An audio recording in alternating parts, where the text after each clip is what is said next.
back to the Washington Outsider Report on the Coalition Radio.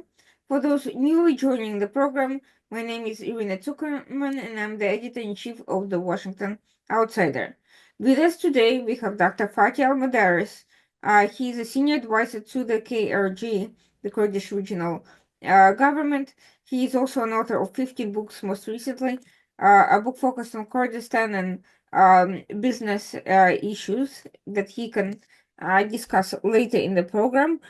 And we are here to take a look at how the recent events in Syria, including the downfall of Assad and the attempts of the HTS to form a new government, are impacting the KRG and other regional affairs. To take a look at the inside view from that perspective, because we are hearing a lot of voices from the region, but this is an important one that we should listen to as well. Thank you so much for joining us today. Before we get into all of this, could you tell us a little bit about yourself, about your work? Yes, okay. Thank you very much. First of all, I would like to congratulate everybody. Merry Christmas and Happy New Year for everybody. I hope that the coming New Year will be prosperity, happiness for everybody. My name is Fathi Al-Mudaris. I am working in the Kurdistan Regional Government as a senior advisor. In the Ministry of Trade and Industry, and I worked in different ministries in Kurdistan Regional Government, and also I am a member of different committees, Iraqi committees relating to the neighboring countries and also international community and organizations. I have 15 books written by me in different subjects, such as in philosophy, economy, and dictionaries. So also I wrote many articles relating to my field of work, and also about the economy and the effects of economy in Iraq and in Kurdistan, and also the future of the region and also for Iraq and Middle East. Regarding the question that the Assad fall and so we have to point out to a fact that it happened very immediate, very quick, and even the regional governments in Middle East didn't expect that.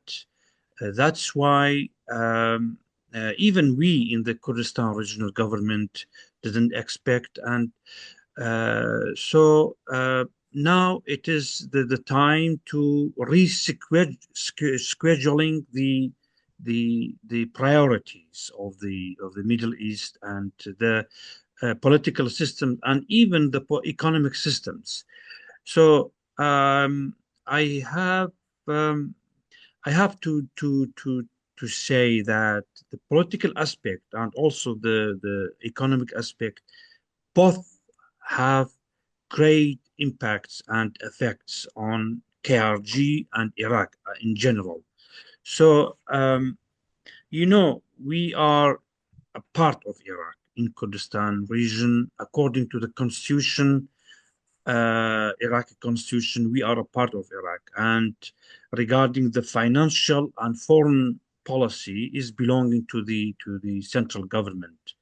But in the same time, Kurdistan regional government has played a great role in the for the prosperity and stability in the both countries in Iraq and Syria. Even I have to say that since 2014 we received or hosted more than 1 million Syrian refugees, and meanwhile about 2 million Iraqi IDPs. So this put this situation put great and negative effects on KRG regarding the economy. So we could survive, and we survive from to get rid of all these results. And fortunately, KRG could play a good role to keep the balance and for the economy in Iraq and also for the political economy in Iraq. What happened in Syria? I believe that uh, the international community now is waiting the new government in the new formation of the government and to know how they treat the the profiles or files regarding the Middle East and the international relations, and even with Iraq. Iraq has a great. Iraq is a great neighbor to Syria. Iraq is a rich country, and all the eyes now shed light on an Iraqi government and KRG to have a good or to respect the new government in Syria. We believe that according to the situations, political situations, we have to admit that the Kurdish population in Syria is the most problematic or the most priority point to the Syrian government. Still, the Kurds are not sure how the Damascus government, the new government, will deal with the Kurds in Syria. Kurdistan regional government is waiting uh, the next month or next the forthcoming future to see how the stability will be kept in the Kurdish areas in Syria. We in all cases, KRG, maybe we can analyze the situation in general.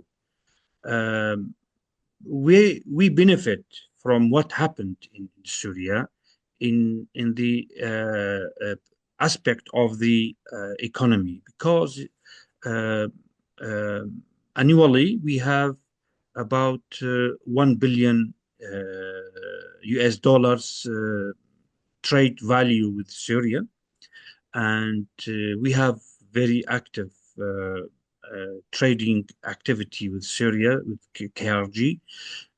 So the stability in Syria, in another way, is the stability of Iraq and Kurdistan region, because any problem happening in the Middle East and in Syria, for example, that means to transfer this problem to Iraq directly or indirectly. So we benefit from the stability in Syria in all cases. And regarding the economy, as I mentioned, that we have great, very strong, still the market is full of Syrian products. That is good point, and we are looking forward to strengthening the bilateral relation with Syrian government. And meanwhile, we in the Ministry of Trade and Industry, we have sorry,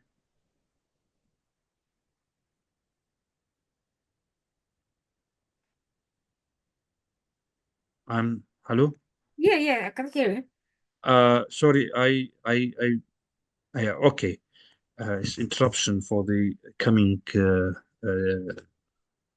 calls.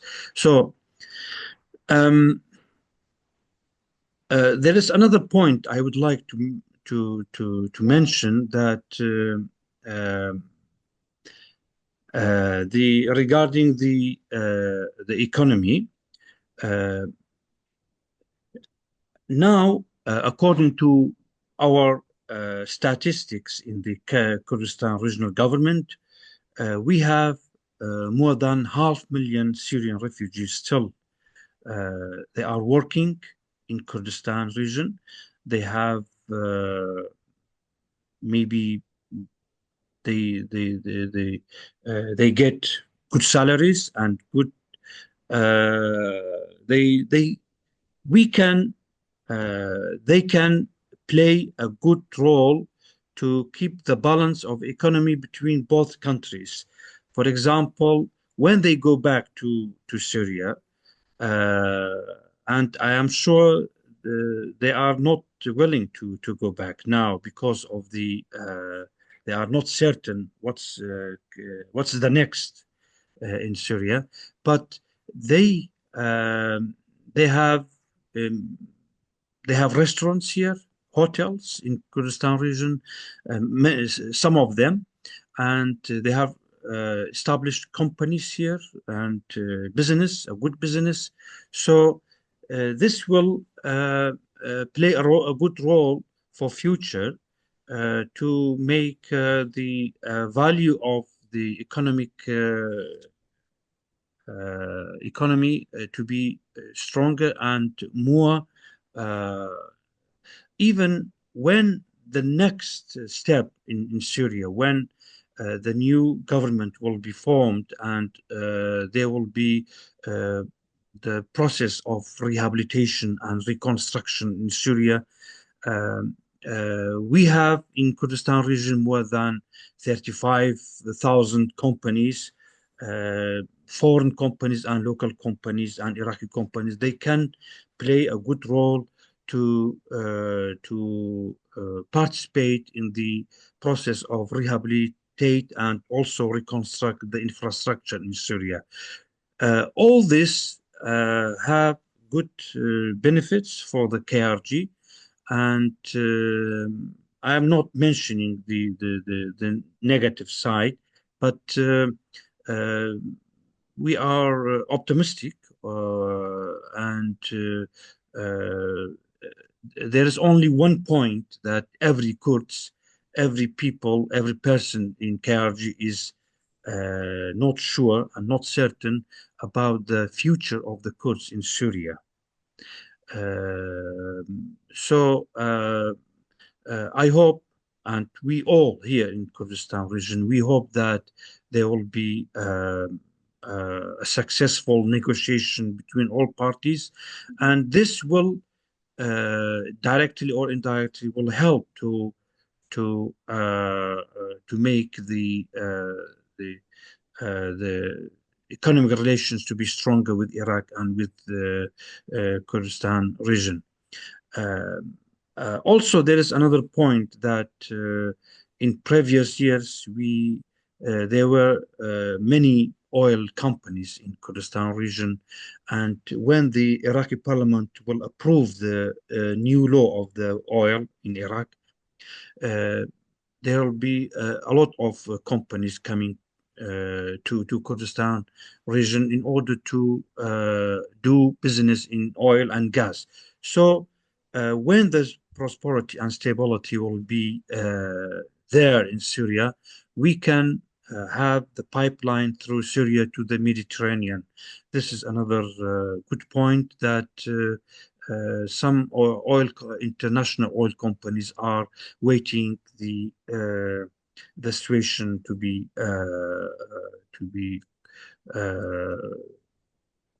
normal and also to be stable. So this is in short what I had in my mind, and also there are a lot of other points that unfortunately I couldn't recollect all these in this limited time. And to thank you for the opportunity to participate in your program, and wish you all the success. Well, so I'm not sure if I mentioned it, but you don't have to limit yourself to a time. There's no rush, and I our program is dedicated to provide a very in-depth understanding of the issues to the audience beyond just short exchanges, because I think this is a very serious issue, and I think there is a very superficial coverage of it in the media that I'm trying to build upon with having discussions with experts and regional voices. Unfortunately, we don't hear too much from them here. Rather, they're laundered through think tanks and summaries that don't do justice to the full situation. I wanted to follow up on what you said about the pipeline. The pipeline you're describing, would that be the Qatar-Turkey pipeline that is being discussed? Or is that a different pipeline? Yeah, it's different. You know, according to the data and statistics, Kurdistan region is very rich of oil and gas. Mm-hmm. And because of the misunderstanding with the central government, uh, always we have misunderstanding with the central government. I hope all these disputes will be solved. With the new oil and gas law uh, after the improvement in the Iraqi parliament, and because now it's the holiday, I hope that in January, very early January, the Mm-hmm. parliament, the first law they are discussing is the oil and gas, and let and give allowance, and also to permission to the KRG to resend the oil and gas to the international market. So the new pipeline in the 70s and maybe 60s, there were pipeline from Kirkuk to Banyas port Mm-hmm. in Syria, but because of the Iraq-Iran war, and the cut off of the relations between both governments in Baghdad and Damascus, uh, I think this is now what I hear from some companies. They are discussing in future, near future, how to reactivate this pipeline Mm-hmm. from Kurdistan to Kirkuk, then to the Mediterranean. So this is another opportunity to increase the barrels production in Iraq. Iraqi government is looking forward to have more oil companies to do business in this field. With this permission to the KRG to resend the oil and gas, there will be more companies, international companies will participate uh, in that business. So this is a good point, and will give great value, great advantage to the KRG and central government. Recently, Qatar threatened to cut off gas supplies to Europe if there are sanctions against their officials for various reasons. If that were to happen, would you think that it would be an opportunity for KRG to renegotiate supply to European countries that are now dependent Well, on gas from in in previous years, there were some programs. KRG was involved in such program with Turkey, with Azerbaijan, and other countries, I think. This project was Nabucco. Mm-hmm. Nabucco is to make Turkey as a hub or station to collect all the production of gas and sending to Europe. So Dana Gas is doing a great business in Kurdistan for production of gas. Dana Gas is an UAE company.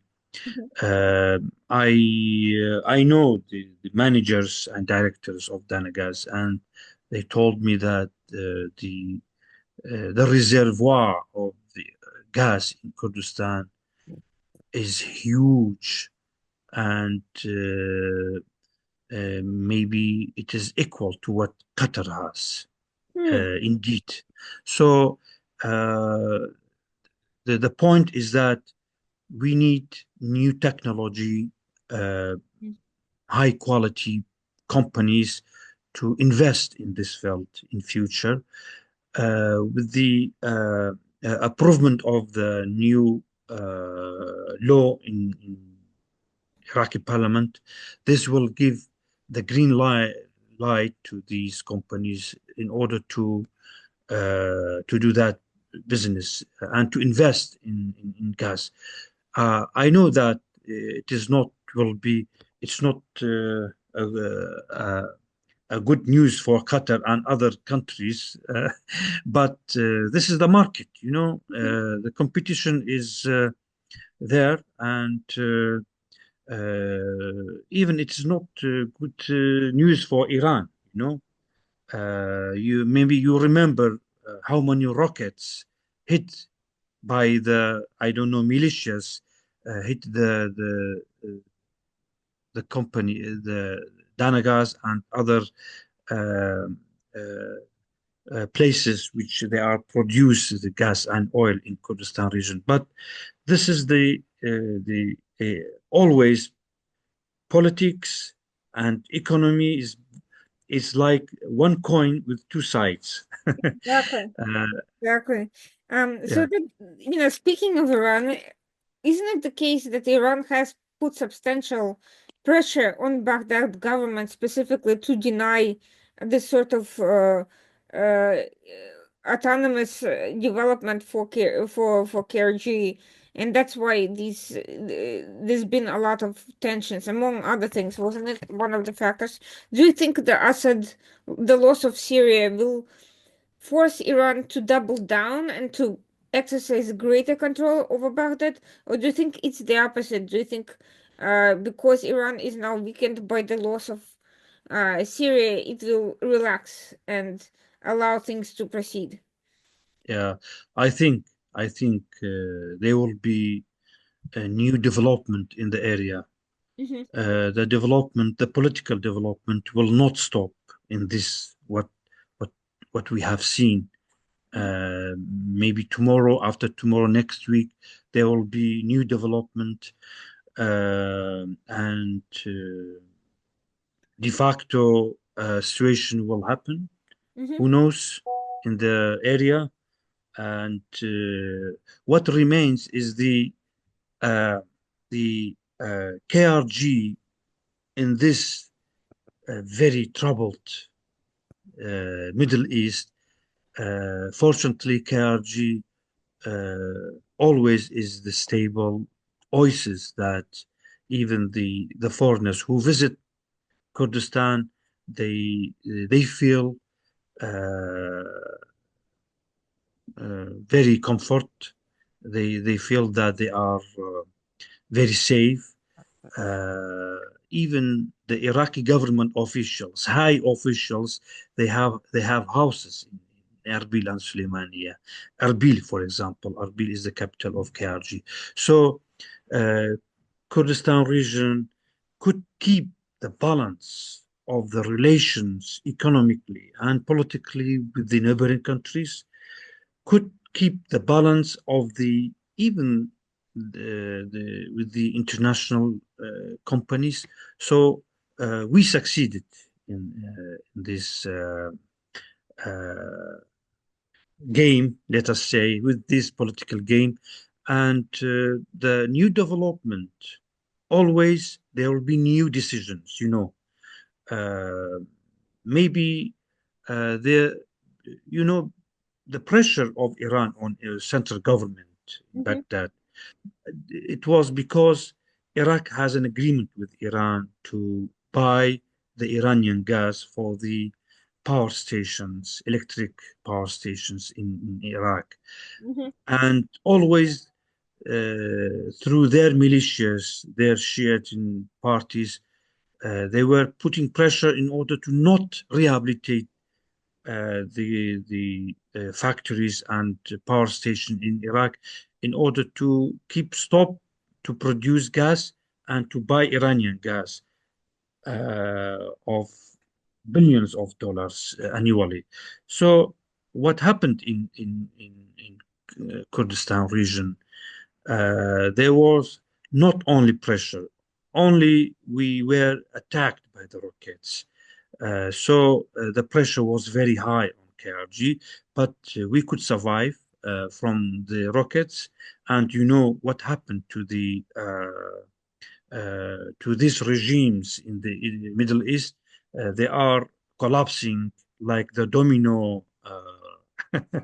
So we are optimistic in KRG because we were always friendly to the people. We were always opened our gates to the foreigners, to the Arabs, to the Christians, to the Turkomans, for other minorities, and even to the militias and Shiite parties. So this is the result that we could do something, and now the result, the good result, it is that uh, when we get the permission to resend oil and gas again, and when the big companies will come to Kurdistan again and to have new agreements, there will be the production of gas. There will be strong competition to the regional countries which they are producing gas. The market in future there will be the market of Kurdistan, and with this new development project that starting from Basra to Turkey, the Kurdistan region is involved in this project. That Kurdistan, is my next question actually about the development corridor, the economic corridor from Iraq to yes, Turkey. yes. This is the you can say it is the pilot project. Mm-hmm. It is the very great project which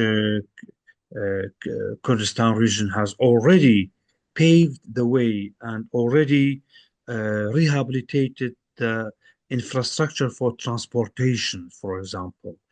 We have now very high quality transport or high autobahn, or what you say, highway from Erbil to the Turkish border. And there's a master plan to inaugurate the train line between the Kurdish governorates from Suleimania to connect with Kirkuk and Baghdad, Erbil, and also to Mosul, to the Turkish border. So all this is already we could do something, which is we are a step forward uh, if compared with the Iraqi government. Mm. So yes, even they say that they cannot uh, stop to Kurdistan region must be in the project because is the border with the Turkey. We have a border. We have more than 3,000 Turkish companies registered in Kurdistan region. Big companies. They are doing business and they are uh, getting a lot of benefits and advantages from the development corridor. So it is not only the transportation from the Gulf to the Turkish ports, but it is the even the pipelines, maybe new pipelines to Turkey, maybe the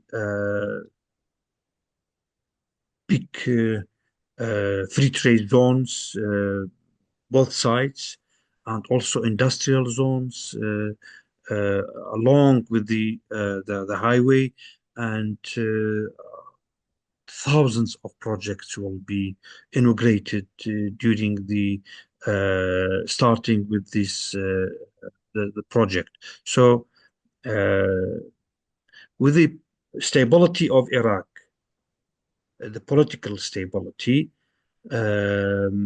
this will give uh, a good point and a success to the project. Otherwise, if Iraqi government didn't have a long-term and strategic uh,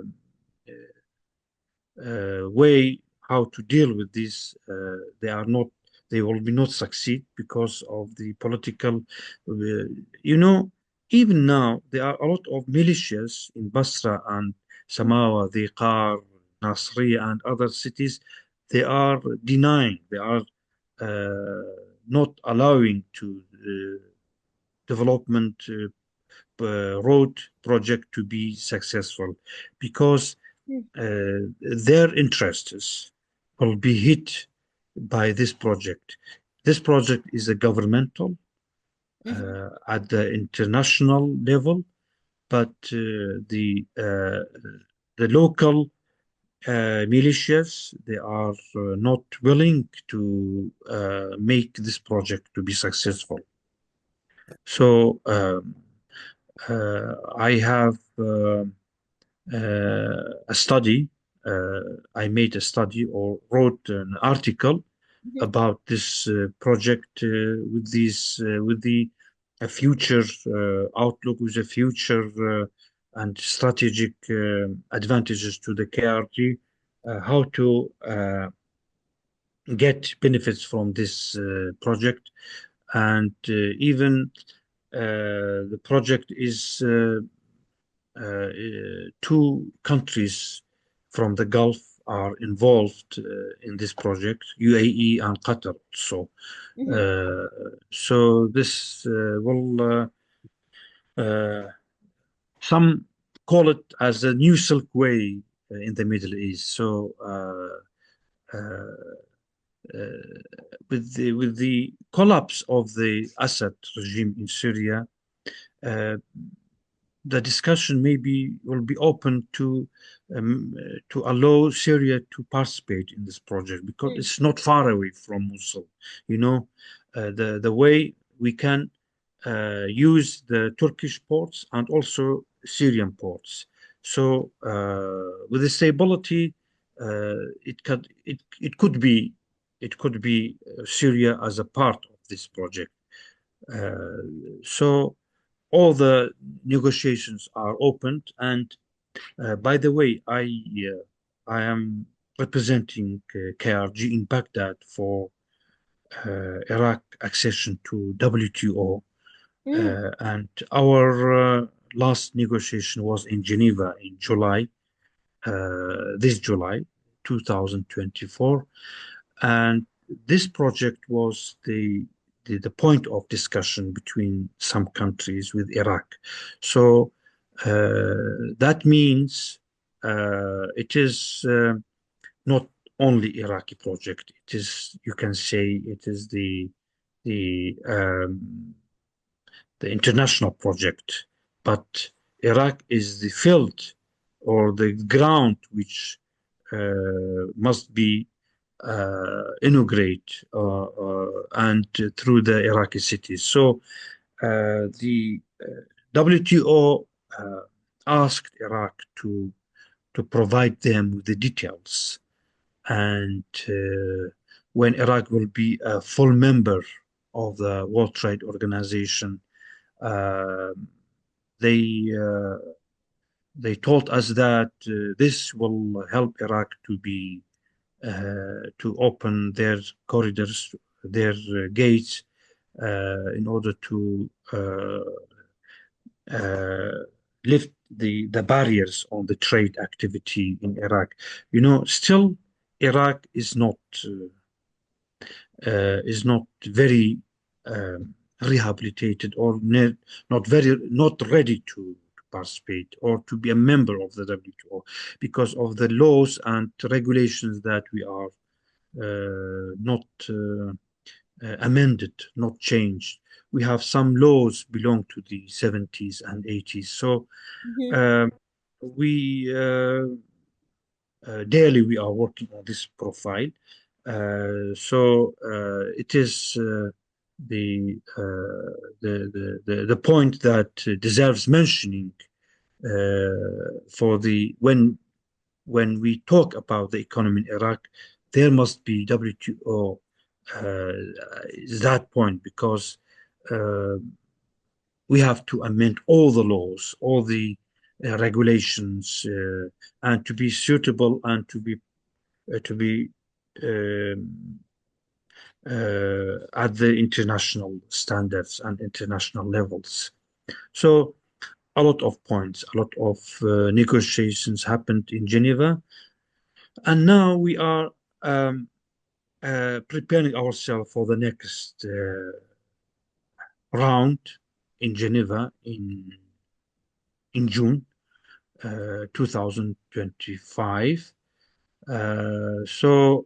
Until that time, I think there will be new development in the area. And according to that, we also in Kurdistan region, we are prepare ourselves for the new development. So uh, I don't know what else we have to discuss. Well, There are what are these laws that you said that need to be amended? But because I think, it's been a long time since Iraq was liberated from Saddam Hussein. It's been, 21 years now. That's nearly 22. The question remains is what are the obstacles to this trade? I mean, you would think that trade development, economic stability would be the top priorities for the government, but yet you're saying that many of the laws are still stuck in, from decades ago, and they're presenting an obstacle to joining international organizations. What exactly is the big problem? yes. I This is the question that you find in this book. So that actually brings me to the discussion of your book. So. Yes, I mentioned here Mhm, the main issues that we have to do or we have to change mhm, uh, to be at the level, international level. mhm, Because, for example, doing business in Iraq is not like what we have in Kurdistan region. Doing business in Iraq is still the not allowed for the foreigner to have 100% of the shares of the business, mhm, either to register a company or to set up a factory, for example. We have totally another thing. We allow the foreigner to have 100% of the shares for to register a company, to set up a factory, to do business. This was the point that WTO asked Iraq to change mhm, because uh, uh, they told us that is not accepted by the a lot of companies and Iraq must change the way how to treat with the foreign products. Still, the Iraqi market is put barriers and obstacles on the some international products. So uh, Iraq must change this way, the method to deal with the foreign products. So I mentioned here in this book also uh, the our what we have done through our experience, and I compared it with the international laws and regulations. So in all ways, in in uh, what what comes in your mind, we could we could succeed in the because I because of my job and position, I have a very strong relations with the international companies and personalities at different countries. So always they request request us in the government to provide them the projects to come, to provide them the regulation how to open the business in. And because of the financial policy is belonging to the central government, they are afraid of the Iraqi government to put obstacles, for example, for the uh, for example, the banking business. So Iraqi government request the international banks if they want to open branch in Baghdad. They request them uh, to guarantee to provide the LC to all projects that they are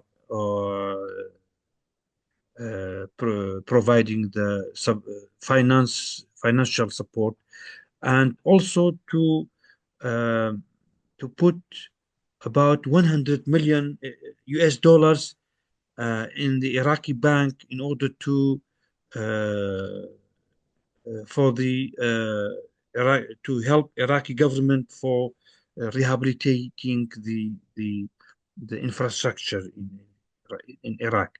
So they are not willing to do that because they say Iraq Mm. is a rich country. Why they are putting some hard conditions on the opening banking Mhm. business in Iraq. So many other obstacles, many other problems that still not solved by the Iraqi government. That's why they told us in the Geneva, um, go back to Baghdad and prepare yourself for the next negotiation with the 98 questions still not answered by you. So it was difficult.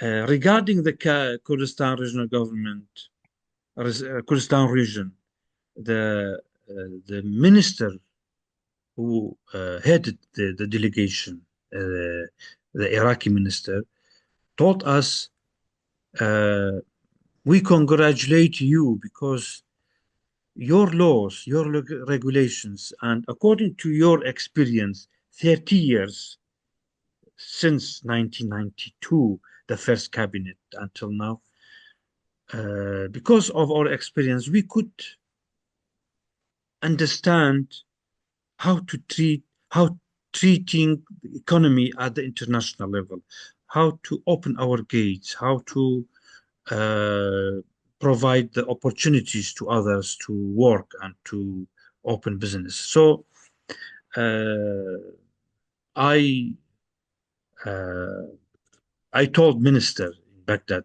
this is the story of mentality, dear minister, because still the Iraqi mentality is not accepting the everything. Mhm. So they are thinking like the 70s and 80s. This is the problem. This is a problem that we have in Iraq. You know, the Biden administration signed a huge contract with Baghdad regarding economic business opportunities for American companies. So I'm curious, what is the status of that? How can it actually be implemented given the conditions that you described? And also, how does that impact KRG? And is KRG involvement part of that agreement, or is it something completely separate? Which agreement? The you mean the The Biden administration came to some agreement to bring in joint companies to do ah Mhm. okay, okay. And it was supposed to be something really significant, but frankly, after the signing, I haven't heard anything in the news here, so I'm curious what's going on That's with right. the conditions for that. That's right. Many agreements done by the Iraqi government, and we don't have any idea about that. Even they are signing agreements, and they are not uh, applying Mhm. the articles what mentioned in these agreements. For example, the agreement of the environment. Mhm. Iraq, I think, signed an agreement for the pollution and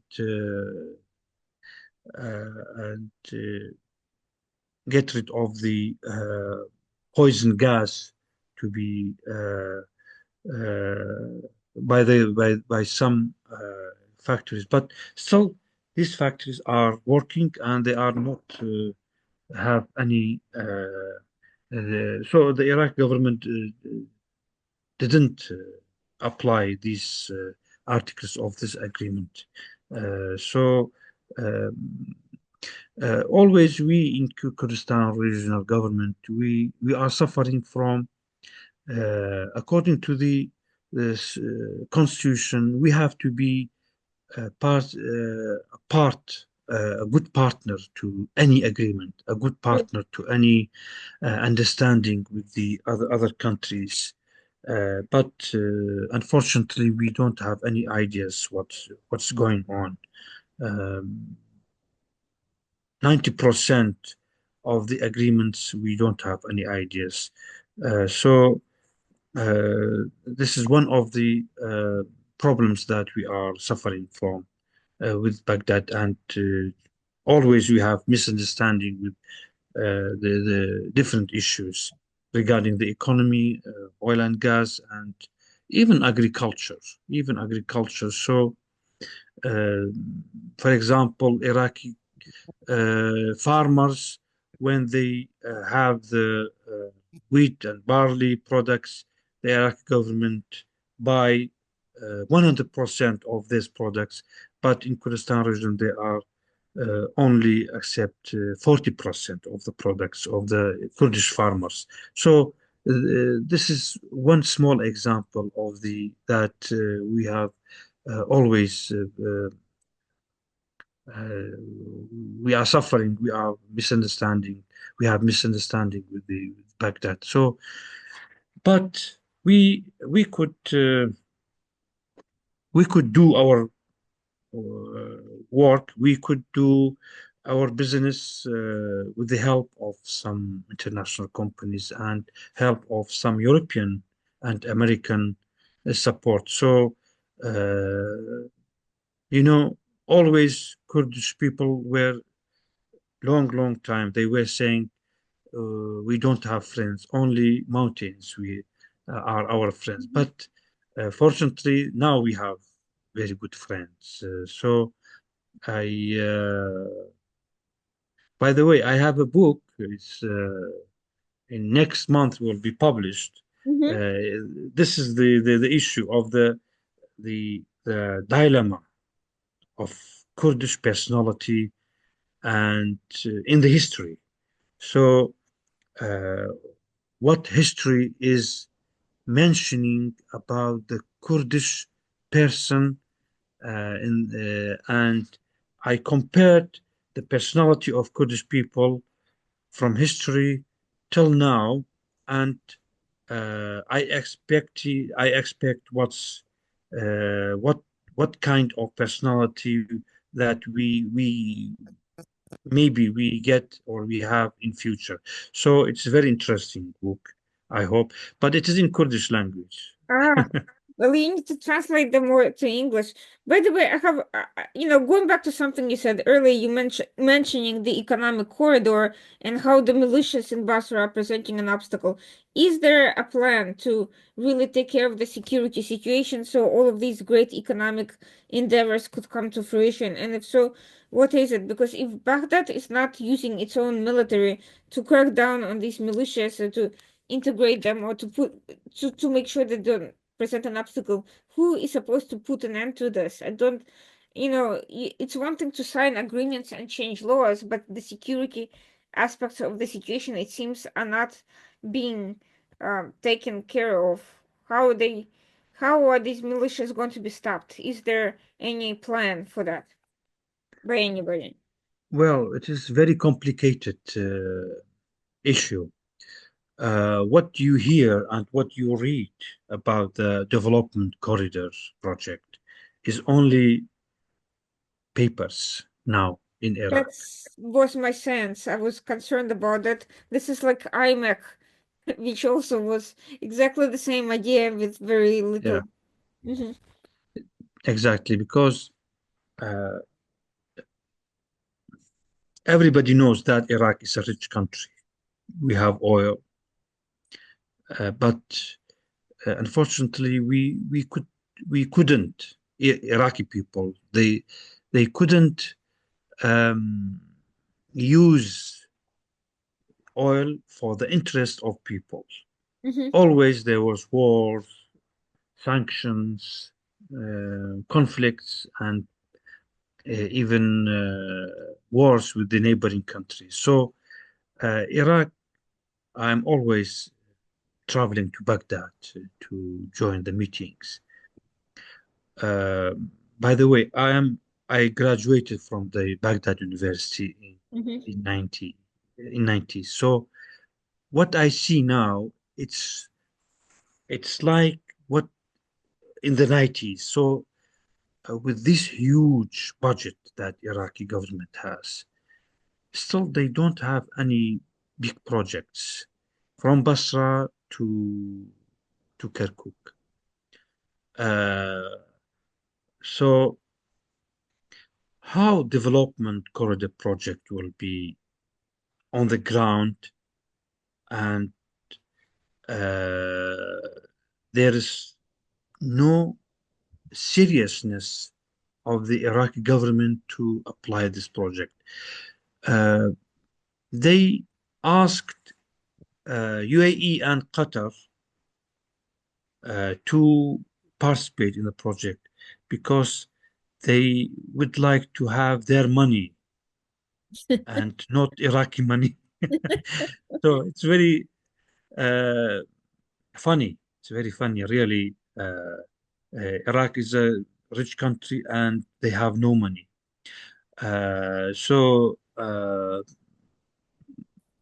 Daily we have more than in Iraq, I mean, more than 3,500,000 barrels oil production, and Iraq still has the problem of the currency now.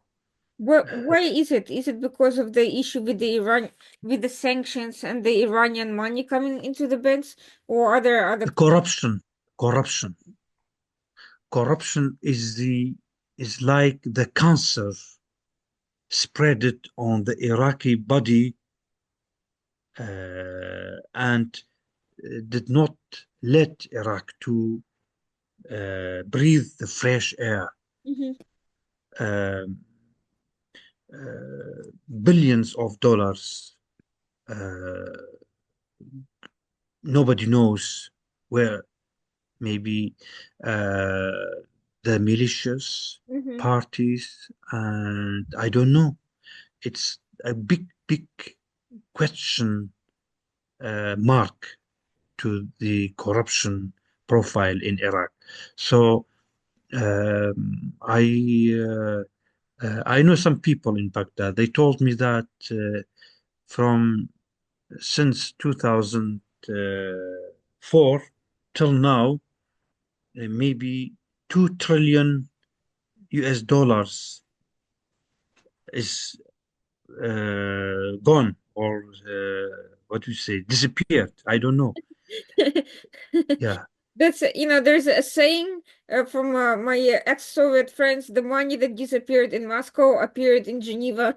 So, so it seems to be the same sort of situation. Yeah, corruption was one of the questions that we have been asked in Geneva.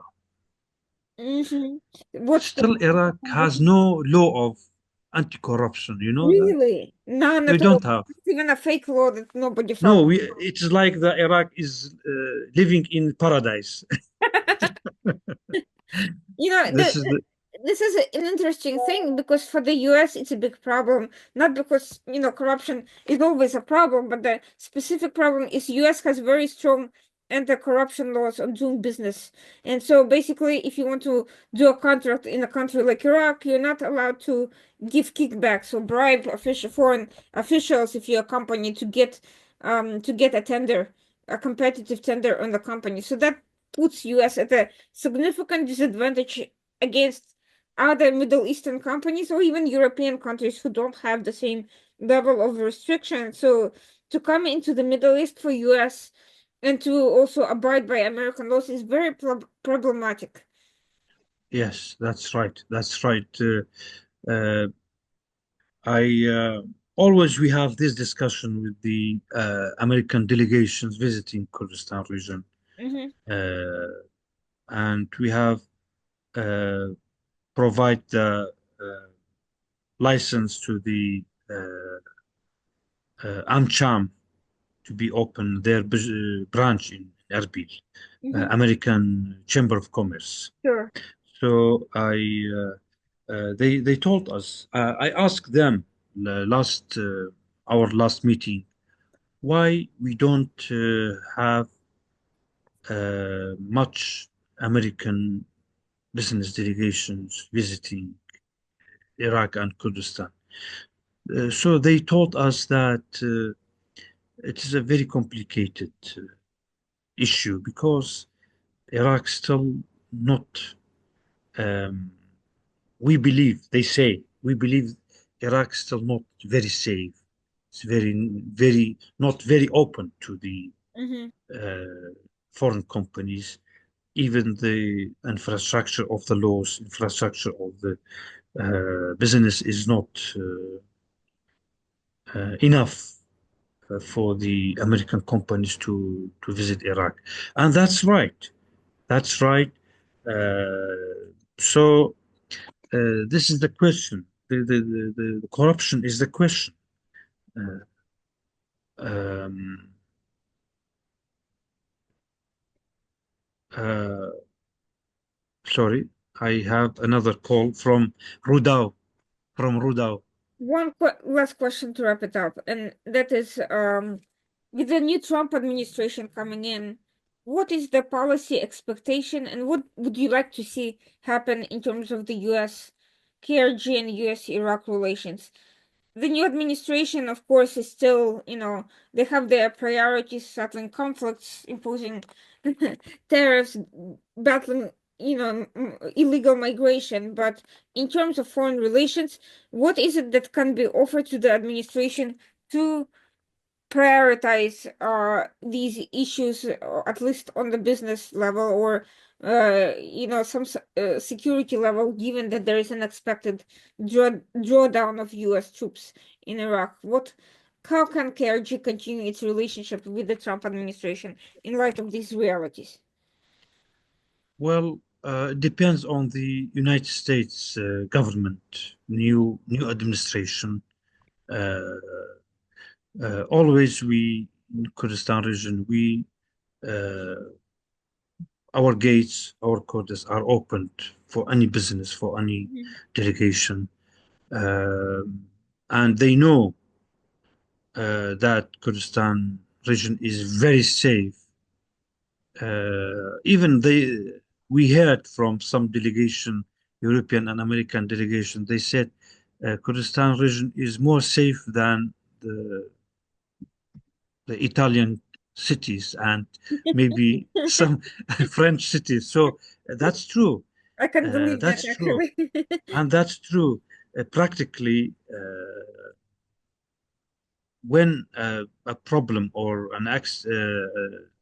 something wrong, a criminal happened in 24 hours, the criminals will be catched by the Assange, by the security.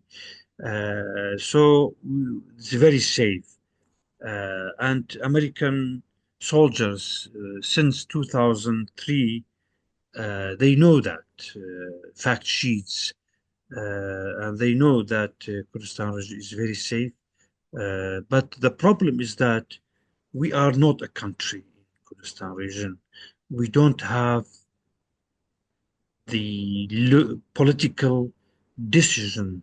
We don't have our separate or independent country. We are we are a part of Iraq. Iraq is a country. We are a regional government. We have a regional government. So, and as in diplomacy and protocol, the governments deal with the governments, not with the regional. So this is the problem, and they know that. Mhm, So I give you one example, a very clear example. So uh, we and Baghdad, how you can judge both sides. For example, any Americans, any European can visit Kurdistan region without visa. mhm, So if you apply for the visa in Iraqi embassy in Washington, D.C., maybe you have to wait 3, 4, 5 months until you get reply. And when we visit Erbil, and we are a part we Kurdistan, we are a part of Iraq without visa. So this is the fact sheet of the Kurdistan region. We provide all facilitations, all facilities to the foreigners, to the companies, to the any delegation they are willing to visit Kurdistan region. So uh, go back to your question, I hope that the new administration, Washington, D.C., can